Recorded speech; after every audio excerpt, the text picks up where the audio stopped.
Hey everybody, welcome back to the shop. It's another fine Friday morning here at Texas Reloading Room. My name is Justin and I've recorded several videos and they all turned out to be crap.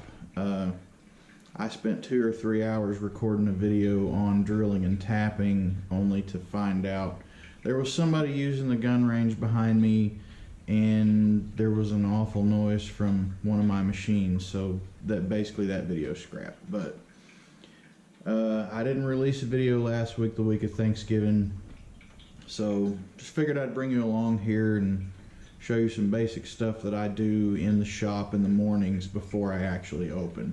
So I open at 10 o'clock. Right now it actually is 8:30, so that gives me a little bit of time to, get breakfast, get some coffee, finish up some of those things that I've been working on that I just need to dive my attention into, because you would be amazed how difficult it is to get any work done when you constantly have to get up and talk to people all day long. So,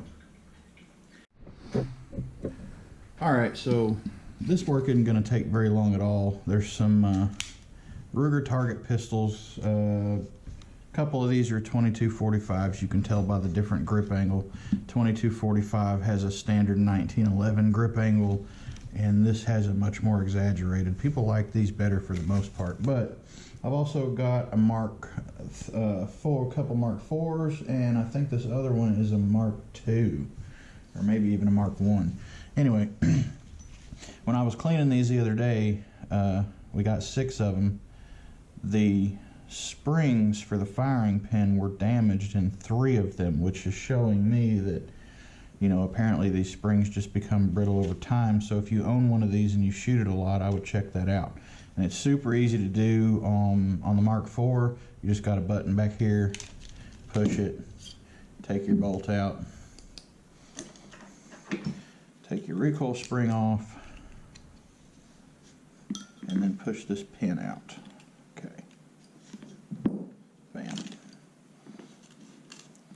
Now I took it out of this one because it just crumbled to pieces, but there's a little spring that goes on the back of that. I'm going to go ahead and put that back in real quick. Ruger sent me some. Now Ruger actually charged me for these, which is unusual, but it is what it is. This is for a customer, so it's not free labor. Now, if I'm not mistaken, there's 2 different springs in here. So let's see. They just lumped them all in the same.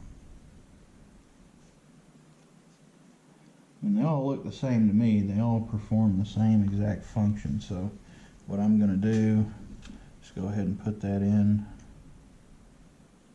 on that leg. Maybe. Yeah, alright. So we'll put that on the leg, and then that little hook goes down and forward, just like that. And I leave it sticking up just a little bit because this 90-degree edge on the firing pin needs to engage that and then push it forward. Okay. Now this pin is not press fit or anything like that, it just slides. So push your pin in and then push the firing pin forward a little bit, and there we go. New firing pin spring and a Mark IV target. Probably wouldn't hurt to put the recoil spring back on. Okay.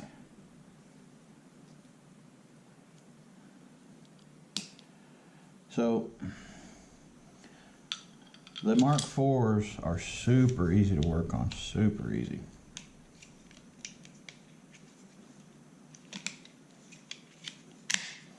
And done. Now, I got another Mark IV to do, but I'm going to go ahead and show you the Mark III real quick. So, Mark IIIs are a little bit trickier. So, basically on these, instead of a push button on the back, you have this, which contains the hammer spring. And so, I'm going to make sure the hammer's forward, take the magazine out, unfold this, tilt it out, and pull it down. Now we can take our bolt out. Once we get to this point, same story. That off, that out, and that off. Okay. See, the spring's still in here, but if you look at that closely enough, you can see, let me see if I can get it to focus here. You can see where it started to bunch up and it actually broke itself off. And I always tell people 9 times out of 10, if your 22 is not working correctly, you've probably not cleaned it in a while, you need to clean it. And that's what I thought was wrong with these at first. I thought they were dirty because they were light striking. But turns out when I took them down for the monthly cleaning, they were actually subject to some broken parts. Alright, so to put one of these Mark 1, 2, or 3s back together, it's a little bit tricky. So first thing you need to do, make sure that your hammer is all the way back. And then, so on this particular one, I don't know exactly when it was made, this is not engaged by the magazine. If you push it up, it stays up. If you push it down, it stays down. And you can't pull the slide back to let it release either. There is no spring on it. It's weird. Anyway, but if you're having that bolt problem, just make sure that your bolt lock is down. So, all right, we've got the spring in, we've got the bolt in. Now, next thing we need to do is make sure that the hammer is all the way forward. So, we'll put our magazine in, because some of these newer ones, they have a magazine safety in them. Do the Ruger dance, make it jiggle a little bit, make sure that bolt's all the way forward. And now I use my pick to pull my hammer strut down. Take the magazine out again. You don't want to catch the strut in this 90-degree hook. So put it in, rotate it about halfway, and then turn it. And what that's doing is allowing that hammer strut to fall back and contact that cup there, okay? And then just like that, easiest way to figure out if you've put this back together right, pull on the bolt.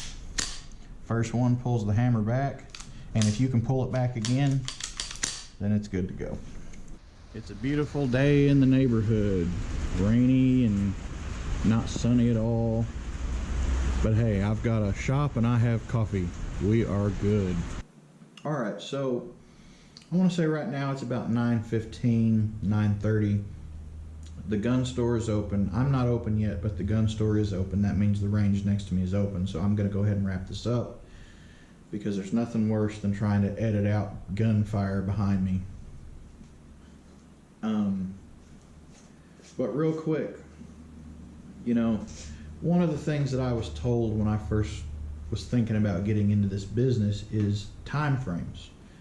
A lot of the gunsmiths that I've talked to in the past, they're telling their customers that they're backed up for months. You know, it's great to be able to have that much business, but at the same time, if you're backed up that far, maybe you need to hire some help, or maybe get an apprentice in there to come and help move things along a little bit faster, because trust me, customers greatly appreciate you getting things done quickly. They have trusted you with an investment, okay?